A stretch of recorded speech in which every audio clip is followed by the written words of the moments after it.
Navy SEAL dies protecting secret. What truth emerges? Stuns world. Sacrificed life to hide mission details. Autopsy reveals microchip in brain contains evidence of war crime. Cover-up. Government tried to silence him. The truth that changed everything. He died protecting a lie. The truth killed him anyway. Lieutenant Commander James Prophet Sullivan took 3 bullets to the chest on a Thursday morning in a Virginia Beach parking lot. Not in Afghanistan. Not in Iraq. Not on some classified mission in a hostile country. In America. Outside a coffee shop. 3 blocks from Naval Special Warfare Command headquarters. The official report said random robbery gone wrong. Wrong place, wrong time. Tragic accident. But his SEAL team knew better. Because Prophet had called them 2 hours before he died. Voice shaking. Terrified. Saying words that made their blood freeze. They're coming for me. I know too much. If something happens, check my left temporal lobe. They put something there. Evidence. Truth. Don't let them bury it with me. Then the line went dead. And 2 hours later, Prophet was dead too. Shot 3 times by a random mugger who took nothing. Not his wallet. Not his watch. Not his phone. Just his life. And the secret he was trying to expose. Subscribe now because what happens next will make you question everything you know about classified operations, about what governments hide, about what warriors die protecting, and what one SEAL's death revealed about a mission that should have stayed buried forever.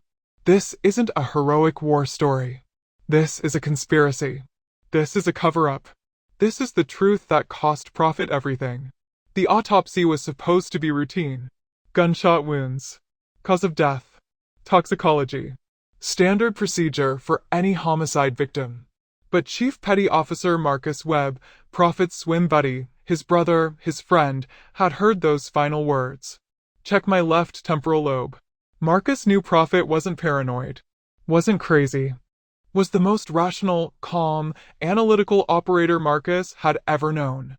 If Prophet said something was in his brain, something was in his brain. Marcus pulled strings.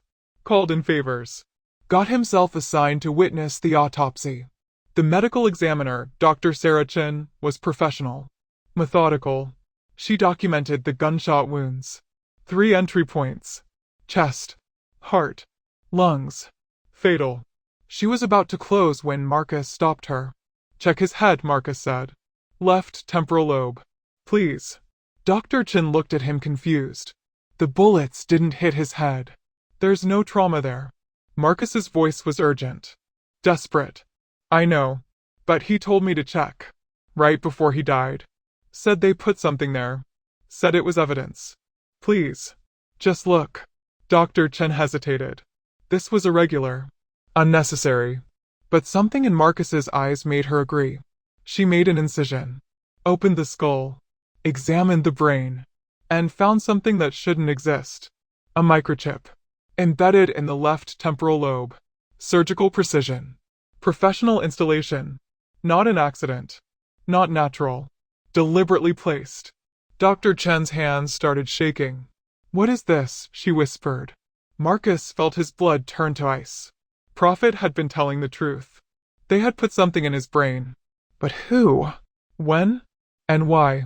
Dr. Chen carefully extracted the chip. It was smaller than a grain of rice. Advanced technology. Military grade. She placed it in a sterile container. Labeled it. Looked at Marcus with eyes that said, this changes everything. Marcus took the chip. Knew he had maybe hours before whoever killed Prophet came for this too. He had to move fast. Had to get the truth out before they silenced it forever. He took the chip to a contact. Former NSA. Owed Marcus a favor. Guy named Alex who could crack anything. Alex examined the chip under a microscope. Jesus, he whispered.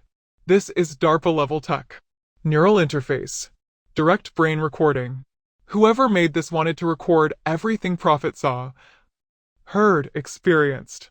His entire mission history. Uploaded directly from his brain. Marcus felt sick. Can you access it? Alex nodded. Give me 20 minutes. 20 minutes felt like 20 hours. Marcus paced.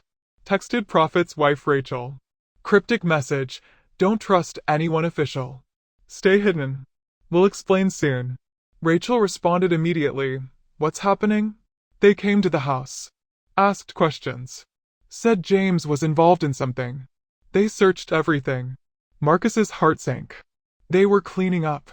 Erasing evidence. Silencing anyone who knew. He texted back, pack a bag. Take the kids. Go to your sister's. Don't tell anyone. I'll contact you when it's safe. Alex's computer beeped. Got it, he said. Holy hell. You need to see this. The chip contained video files. Hundreds of them. All from Prophet's perspective. Literally through his eyes. Every mission he'd been on for the last 3 years. Every operation. Every target. Every classified detail. But one file was marked differently. Red flag. Encrypted separately. Timestamped 6 months ago. Village operation in Ghazni province, Afghanistan. Alex opened it. The footage showed Prophet's team moving through a village at night. Standard raid. Looking for Taliban commander. But then the footage showed something else. Something that shouldn't have happened. Something that explained why Prophet was dead. The team had found the target. Taliban commander. High value. But the commander was unarmed. Surrendering. Hands up. No threat. ROE rules of engagement were clear. Accept surrender. Detain for interrogation. But the team leader, Captain Richard Stone, gave different orders. Orders that made Marcus's stomach turn. Kill him, Stone said on the footage. Make it look like he resisted. We're not taking prisoners tonight. Prophet's voice on the footage, Sir, he's surrendering. We can't, as Stone cut him off. That's an order, Lieutenant. Execute him. Now. Silence. Then gunfire. The Taliban commander dropped. But the footage showed more. Prophet had turned his head. Seen the rest of the team executing other men. Unarmed men. Civilians maybe. Old men. Young boys. Everyone in the compound. Not a raid. A massacre. Prophet's voice shaking. Sir, what are we doing? These aren't combatants. These are Stone's voice cold. These are targets. Intel says this village is supporting Taliban. We're sending a message. No survivors. The footage showed Prophet refusing to fire. Showed him standing back. Showed him documenting everything with his eyes. With the chip they'd forced him to wear. The chip they thought would ensure compliance. Would record proof of missions. Would create accountability. But Prophet had turned it into evidence. Into proof of war crimes. Into the truth they couldn't bury. The footage ended with Stone approaching Prophet. You got a problem, Lieutenant? Prophet's voice steady despite fear. This is murder, sir. This is a war crime. I can't be part of this. Stone's laugh was chilling. You already are part of this. And if you say one word, one single word, about what happened here, you'll regret it. Understood. Prophet said nothing. The footage cut out. Marcus watched the video 3 times. Each viewing made him sicker. Prophet had witnessed a war crime. Had evidence. Had tried to report it. And they'd killed him for it. Stone had killed him. Or ordered it. Same difference. But why the chip? Why record it at all?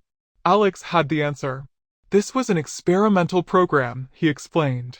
Neural recording for SEALs. Supposed to improve mission analysis. Record everything from operator perspective. Create perfect after-action reports. They tested it on a few teams. Prophet's team was one of them. But they made a mistake. They gave operators access to their own footage. Prophet found this. Realized what he had. Realized he had proof of Stone's crimes. Tried to go through proper channels. Tried to report it. But Stone had friends. High up. Very high up. People who didn't want this exposed. Who couldn't let this get out. So they silenced him. Marcus knew what he had to do. This footage couldn't disappear. Couldn't be buried. Couldn't be covered up like they'd tried to cover up the mission. Prophet had died protecting this truth. Now Marcus had to make sure that death meant something. He copied the footage. Multiple times. Multiple locations. Cloud storage. Physical drives. Dead drops. Then he made a decision that would end his career but might save his soul. He sent the footage to journalists. To multiple news outlets. Simultaneously. With a message, Navy SEAL Lieutenant Commander James Sullivan was murdered 3 days ago in Virginia Beach. Official story says random robbery. Truth is he was assassinated for trying to expose war crimes. This footage is from a neural recording chip found in his brain during autopsy. It shows his team executing unarmed civilians in Afghanistan 6 months ago under orders from Captain Richard Stone. Stone is still in command. Still active duty. Still operating. This needs to be public. The American people deserve to know what's being done in their name. The story broke 24 hours later. Every major outlet. Simultaneous release. The footage went viral instantly. Millions of views in hours. The government scrambled. Denied everything. Called it fabricated. Called it Russian disinformation. Called it anything except what it was, truth. But the footage was too clear. Too detailed. Too obviously real. Experts verified it. Confirmed the metadata. Confirmed the timestamps. Confirmed everything. This was real. This had happened. Americans had executed unarmed civilians. Under orders. Deliberately. And then covered it up. The backlash was immediate. Protests. Outrage.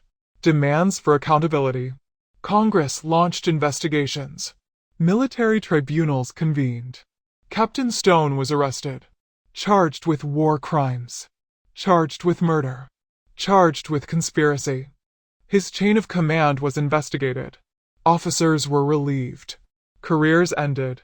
The program that installed neural chips was terminated. Every chip removed. Every recording reviewed. More war crimes discovered. More cover-ups exposed. Prophet's death had opened a Pandora's box that revealed systematic problems. Systematic crimes. Systematic rot in the special operations community. But the cost was devastating. Marcus was court-martialed for leaking classified information. Dishonorably discharged. Lost his pension. Lost his career. Lost everything he'd worked for. But he didn't care. Because Prophet's death meant something now. Because the truth was out. Because justice, incomplete, imperfect, but real, was happening. Rachel, Prophet's widow, came forward. Did interviews. Told the world about the harassment. The threats. The attempts to silence her husband. About Prophet's final days. His fear. His determination to do the right thing no matter what it cost. James died because he refused to be silent, Rachel said on national television. Died because he believed truth matters more than career. More than safety. More than life. He could have stayed quiet. Could have gone along. Could have protected himself. But that wasn't who he was. He was a warrior. And warriors protect people. Even from their own leaders. Even from their own government. Even when it kills them.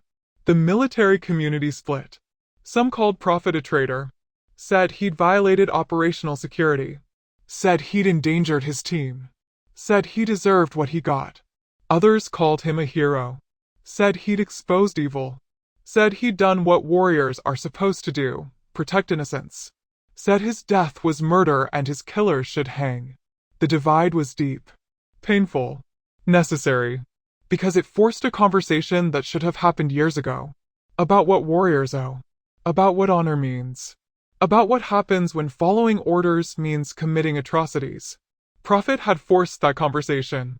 With his life. With his death. With his refusal to let evil hide behind classification. 5 years later, Congress passed the Sullivan Act. Named for Prophet.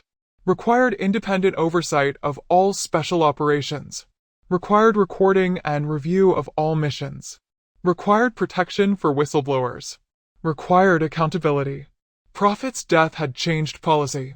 Had changed procedure. Had changed how America conducted classified operations. It wasn't perfect. Wasn't enough. But it was something. And something was more than nothing. Rachel testified at the signing ceremony. Brought Prophet's 3 children. Ages 7, 9, and 11 now. Old enough to understand. Old enough to know what their father died for. My husband was murdered for telling the truth, Rachel said. Murdered by the government he served. By the military he loved. By the system he trusted. But his death wasn't meaningless. His sacrifice wasn't wasted. Because of him, because of what he exposed, because of the truth he protected even when it killed him, things changed. Not enough, but some. And that matters. That makes his death mean something.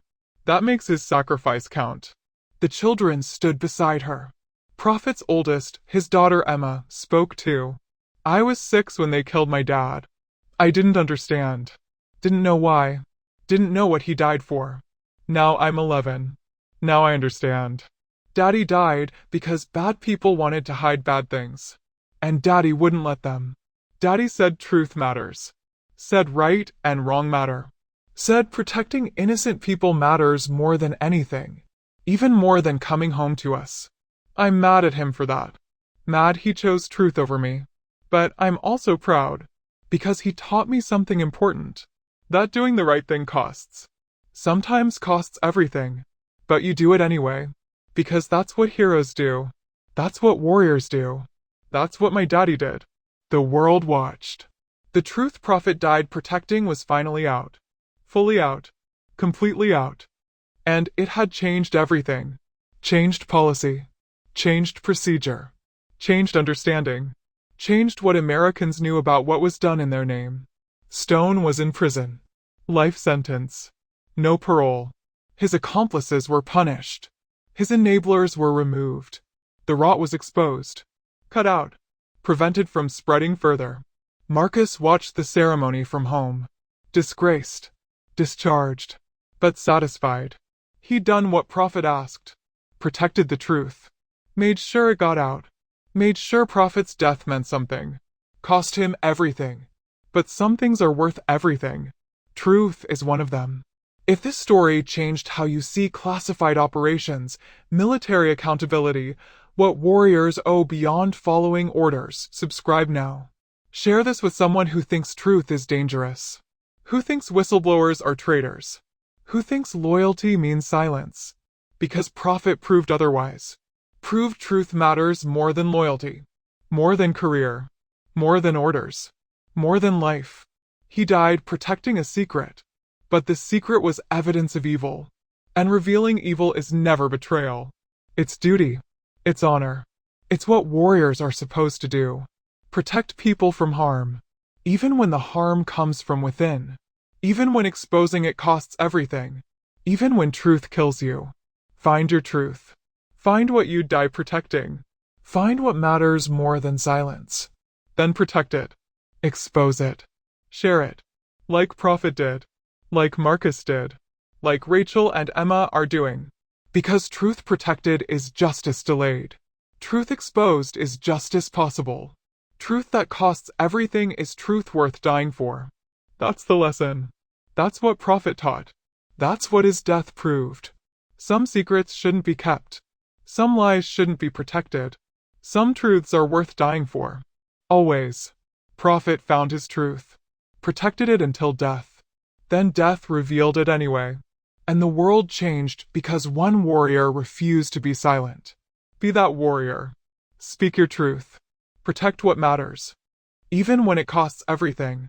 Especially when it costs everything. That's what heroes do. That's what Prophet did. That's what you can do. Speak. Always speak. Truth always wins. Eventually. Always.